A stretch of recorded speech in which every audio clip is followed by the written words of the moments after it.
Mega kick down the outside, wins the Everest.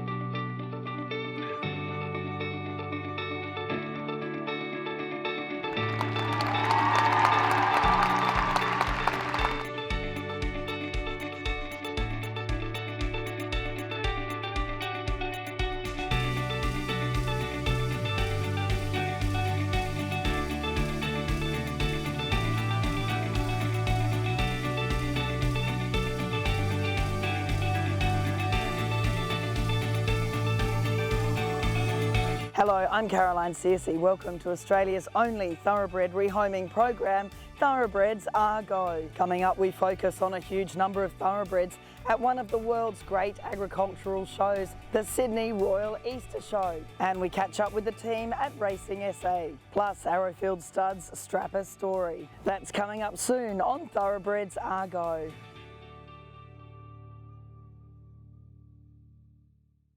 The Sydney Royal Easter Show has a great reputation for having thoroughbreds competing at the highest level, and now they have thoroughbred only classes that are just growing year in, year out.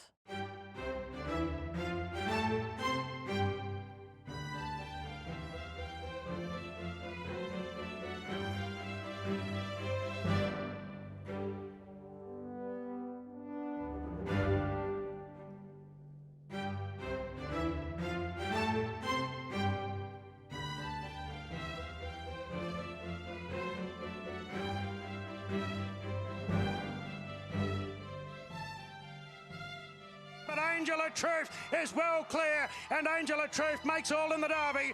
Precedence on the outside. What a great finish this is. And Bart's got one home. Precedence has got up to win. It's hot King Prawn in front. He's now a Group 1 prawn.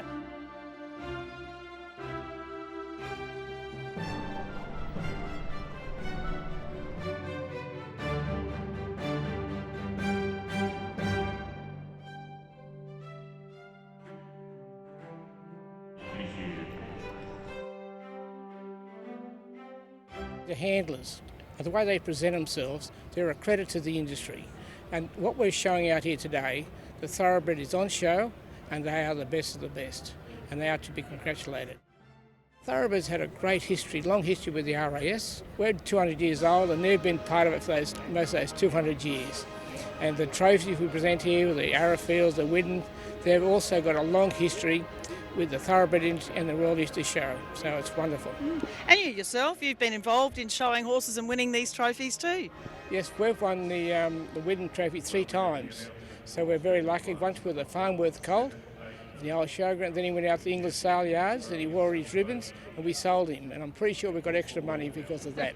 So then another filly, Gala Shields, who was by Military Plume, and Red Tony, a habitat horse. He was a stallion. He came out of quarantine straight to the showground. Yeah. So we've got a long history, and we really love the Easter Show and the thoroughbred part of it for the RAS. Now it's very much an off-the-track horse, isn't it? But it's really growing in interest in the equestrian world. That's what's so important, isn't it? To keep those links growing between racing and the equestrian world. That is correct, and we want to thank Racing New South Wales for their input to it. And without Racing New South Wales putting money forward for the off-the-track horses, I can see a future for it. And with the RAS and other industries, we will grow with it. The chosen one late, but Angel of Truth is well clear. Well, we had Jeff Penza judging out here today, and Corey Brown had an ATC Derby winner who was showing as well. It's great that there is a tradition, isn't there, of some of the jockeys showing out here as well. Well, also George Moore, he rode in the old showground in a parent and child. When Gala Shields won her event, Ron Quinton was the judge.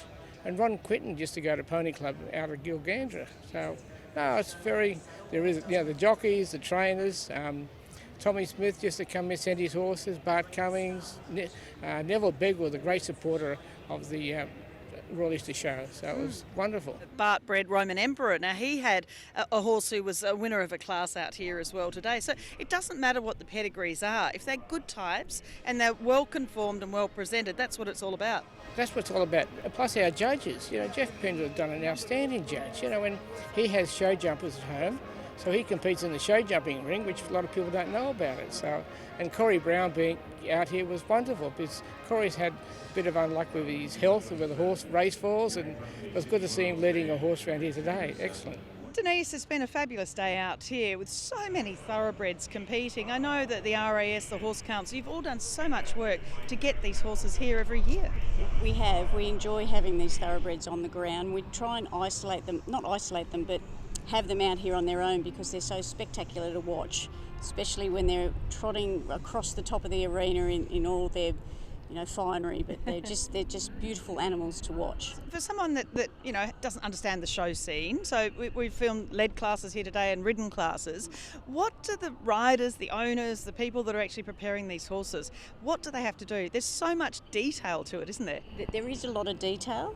They do actually have to perform to get to Sydney Royal. We encourage them to go to agricultural shows so that they're supporting those agricultural shows along with getting the horses used to the environment of the show jumping behind them and the other horses going around. I know they have a very busy environment at the races as such, but this is another level again. So we do encourage them to go to the agricultural shows, get their performances, and then come to Sydney Show. And these are the best of the best thoroughbreds here today that you saw out in the ring. So it's wonderful to watch. It really is. And I mean, look, some of them will play up and misbehave, but all the breeds do it. We look at all these other classes going on.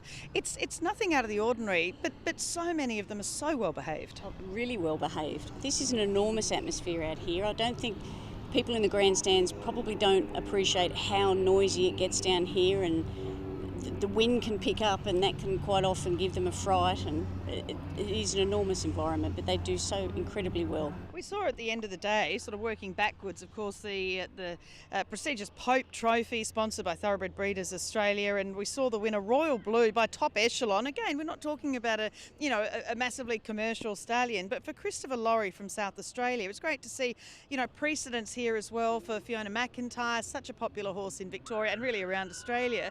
Recife Beach was a horse that raced for Kim War, was also here winning ribbons and prize money, and it's a really national sort of show. It is a national show, and it shows a lot of racegoers out there what these horses are capable of after they finish racing. They can come here and have this, and they're spoiled so much, these show horses, which you would have seen from the way they look and everything.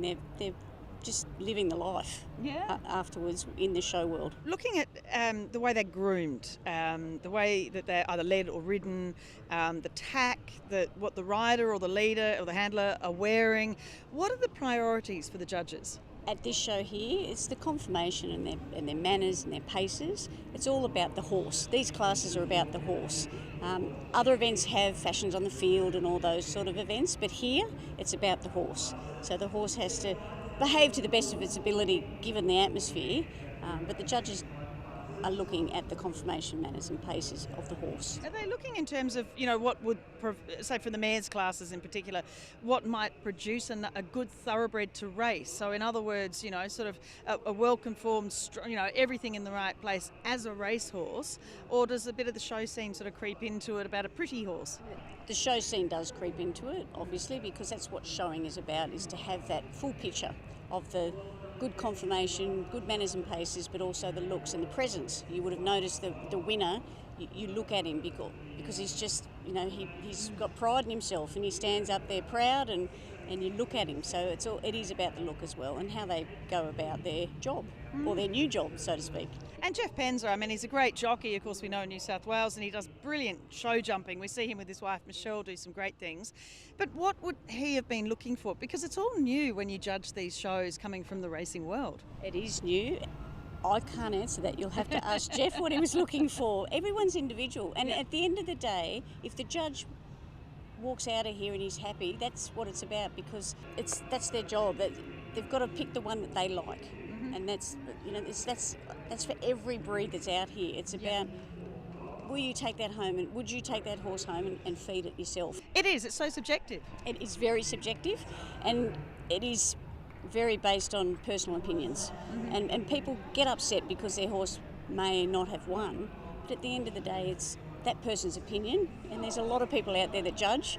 So come back and try again. So it's just personal opinion when it comes to showing.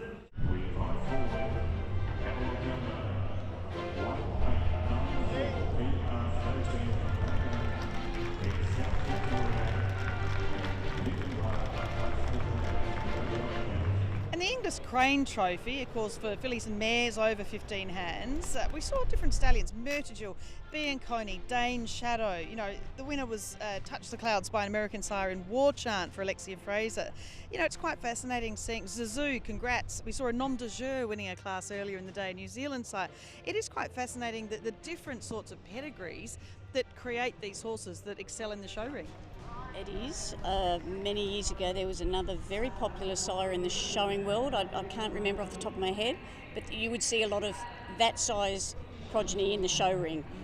So it's interesting how some are very popular and some are not so popular. It was really good earlier to see Corey Brown out here with an ATC Derby winner, so trying to keep, you know, obviously a youngish horse trying to keep control and you know, do their best. And Hot King Prawn, it was really great to see Rebecca Brown of Hillview Thoroughbreds bringing out this fabulous Hong Kong galloper. She had other entries as well, and I think this is part of linking the racing world to the equestrian world when they're well-known names. Absolutely. I believe that Hot King Prawn has a huge following, but to see him out here in the show ring, and from what I can see, I wasn't close up, but I could see he handled it very well, and no doubt that I suppose the Hong Kong racing atmosphere is another level again, so that would help him handle this sort of environment.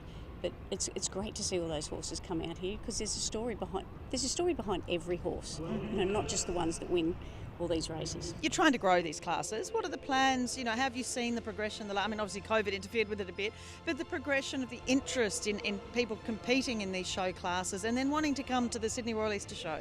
We would love to see a lot more horses, thoroughbred-led classes. Many, many years ago we used to have Thoroughbred Day where the livestock trucks would come on, park on the track, yes, bring out all these wonderful animals. I don't know if we're able to get back to that, but we are trying to grow these classes as best we can at the moment.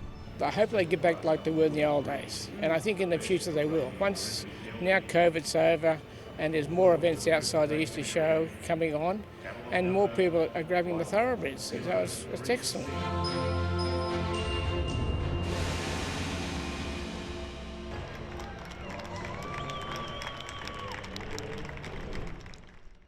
Some wonderful thoroughbreds there and a lot of great work being done by the RAS. Coming up after the break, we hear more from Racing SA.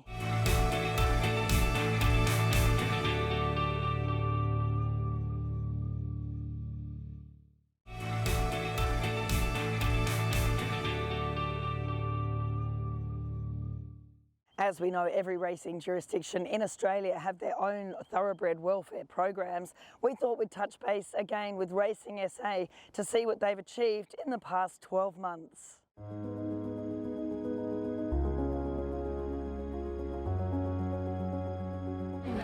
Look at you!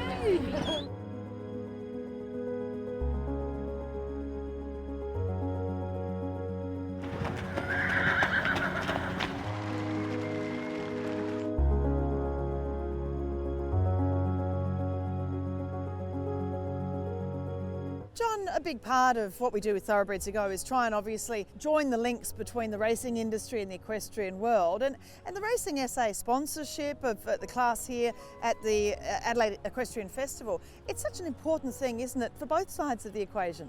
Certainly is, Caroline. I mean, we're the major sponsor for the three-star event here at Victoria Park, and the benefit that we get out of it is we also get to see one thing Victoria Park used again. As you know, it used to be a race course, and it's just fantastic to see horses back here. But to get our brands across this whole event is that a lot of people coming through the equestrian field can have a career in racing. The horses that are retiring from our sport can actually then evolve into doing something like this as well. So for us to basically have a presence here, I think is fantastic. And of course, you know, we're seeing thoroughbreds. We're featuring another story about the thoroughbreds that are competing here at what was the Adelaide International 3-day event.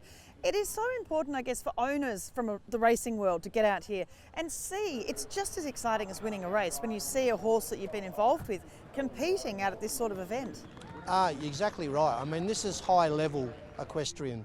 So to see the horses leaving the racing field and coming to compete at this high level, it's basically the same. As you say, it's like winning a Group 1 race for some of these horses, and it is exciting. It's really exciting to see. We've always had had a small part with the Adelaide Equestrian Festival back in the day when it was the Adelaide 3-day event. So we've always had some sort of footprint here, but this year we decided to increase our sponsorship and just to get more of exposure on what we're doing and just to get that Racing SA brand out there.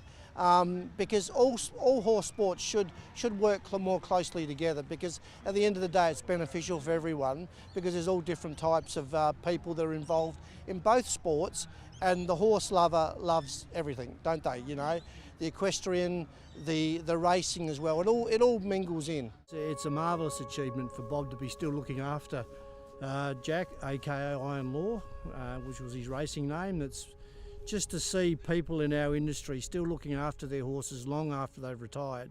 And at the end of the day, he was no star on the track. Bob told us before he won a couple of races, so for him to give him a home for the rest of his life is an outstanding achievement, and we're really pleased to be out here and see him what life he's got now.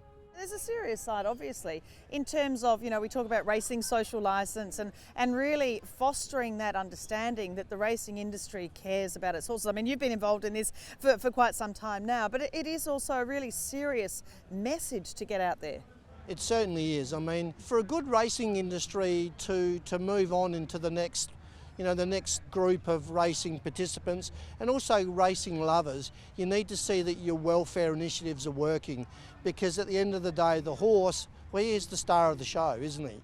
He's the star of the show, and you need to make sure that you're doing the right thing by him. By sponsoring these sort of events, we're actually providing a pathway for them horses to go down this next level, because a horse can finish his racing career 5, 6, 7 or 8 if they've had a good career. Some finish early, but when they get up to this level, in this type of event, they're 14, 15 and 16.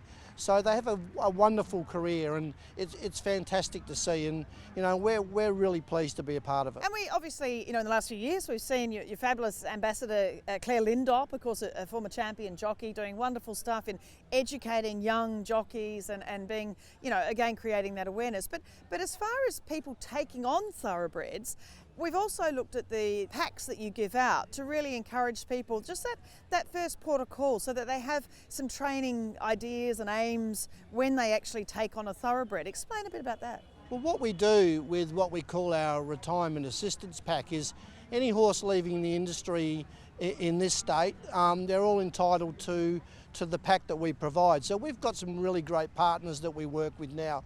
Obviously High Gain have been with us since day one. Fantastic people to deal with. They provide a feed voucher and a supplement pack, but the biggest thing that they provide is they provide that nutrition advice. So they have that one-on-one meeting with the High Gain nutritionist. So we know that the horses that are leaving the industry are going to get the right information on what nutrition that they need to go through their next career. We've also got a great partnership with Petstock. Petstock now they own Caribou Rug, so they supply a rug for us that's branded in our Thoroughcare brand, so they're fantastic to deal with as well. We're also working with Andy Ide at Horse Records, which is a great IT tool for horse owners. We're working with Apex Therapy. They provide chirotherapy for horses that are just leaving the industry, which is a good thing. So the horses are getting into the next career with all the health that they need, all the nutrition that they need, and all the little things that the new owner doesn't need to provide, we're providing for them.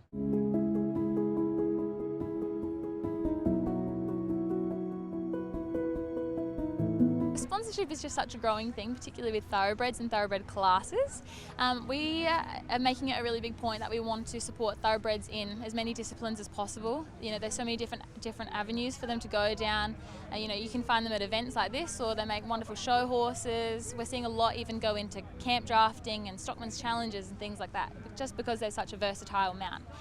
It's just so important to support them in all these different avenues. We were just talking before in terms of, say, the Royal Adelaide Show, where there used to be horses with thoroughbred qualities, but explain now, you're actually finding that there are, whether it be a Horse of the Year or actual thoroughbred classes here in Adelaide as well as in other parts of Australia. Yes, exactly. So running classes for them specifically, so only retired thoroughbreds are eligible to compete in these classes. It's just becoming more and more popular. We're finding not only can the thoroughbreds hold their own in open classes and things like that, but having specific classes for them just is such an amazing opportunity for them to really showcase how versatile and how amazing the thoroughbreds are. I mean, we're seeing more of a take-up of thoroughbreds. How is that coming about? It comes about in so many different ways. We have a lot of people reach out to us and say, we'd love your support for certain events, and that's great, we can do that, absolutely. Otherwise, we are really happy to reach out if we have an idea or, we think there could be an event run here. It would just be as simple as us reaching out to them, and it's just communicating with committees, with people that have retired thoroughbreds and providing a pathway for them that's available and ready so they are able to compete. We just see the demand growing.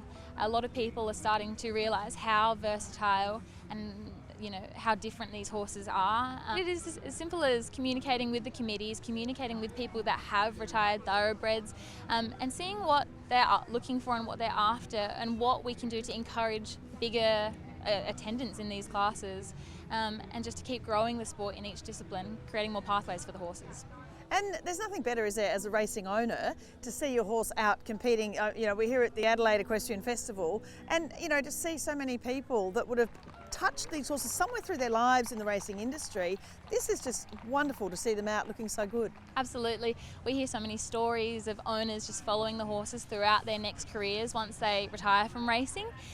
Or even things such as strappers. They develop a relationship with these horses on the track, and then we find a lot of them, once they retire, they take them in, they provide them their home, and they want to be the owners of them once they retire. And then going forward in the careers, it really does create a really wonderful community that love supporting the thoroughbreds. And I think, a lot of states are watching what's happening here in SA because you've been ahead of the pack with some of those, the assistant packs, as we just talked about before, but also in terms of you're actually, developing things which is working for a smaller community. South Australia has a smaller population, so does somewhere like Queensland or, even Western Australia, despite the size. It's really important. Some of these models are slightly different than the bigger states, isn't it? Yeah, they are. I mean, the model that we work with, we're not a huge population. We're really lucky. We've done 425 assistance packages in 2 years, which we're really proud of that. So that we know that those 425 horses have had the right start in their next career. So we talk amongst the other states. We have our regular team meetings. So a lot of states use what's working in one state to another, and then they define it on how they think it'll best work to them. But I suppose we are lucky that our population and our horse areas aren't as great as Queensland or Western Australia, but they're putting these things into practice as well, and I think they're going to be beneficial for them too.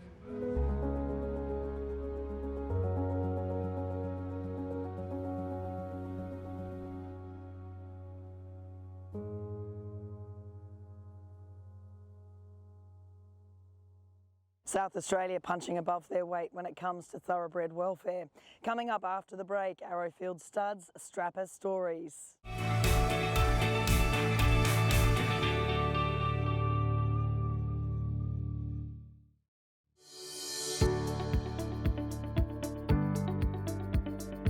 My favourite horse at the Michael Nolan stables that I looked after was Upstart Pride. One of my good friends, Debbie O'Toole, used to ride all his work when he was a younger horse. He certainly wasn't the easiest ride, and she definitely had a work cut out for her. Debbie was a jockey and used to go away on weekends. I became his regular track work rider. I done all his slow work. Michael couldn't believe how much calmer he would go around for me, and that's why I was his regular rider. He used to stand in the types of a morning, and if he could hear my voice outside, he used to look out the door until I walked in. And I didn't believe my co-worker one day, so he videoed him doing this. When he retired racing, my bosses Michael Nolan and Alana Aspinall kept him in the hopes that Alana could ride him and compete him. Unfortunately, with her own job and with the business, she just never got time. So instead of him just wasting the paddock, they offered him to come down to me because they knew how much I loved him and he'd be looked after. So now he does show jumping with me most weekends.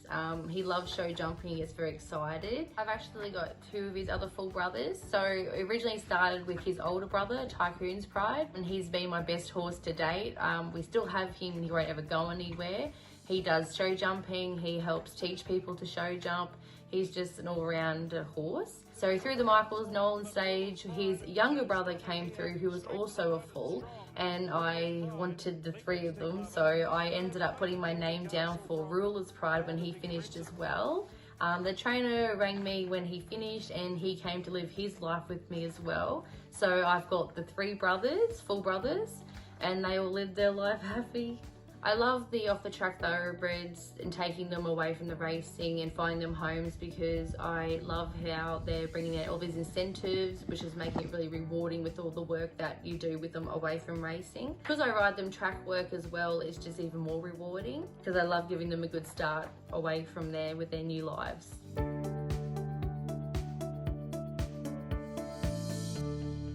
That's all for Thoroughbreds Argo this week. Tune in again next week as we bring you Thoroughbred Breeders Australia's fast track graduation ceremony, with young people in the industry being trained for world's best practice thoroughbred care, both within the racing industry and beyond. I'm Caroline Searcy. I look forward to seeing you then.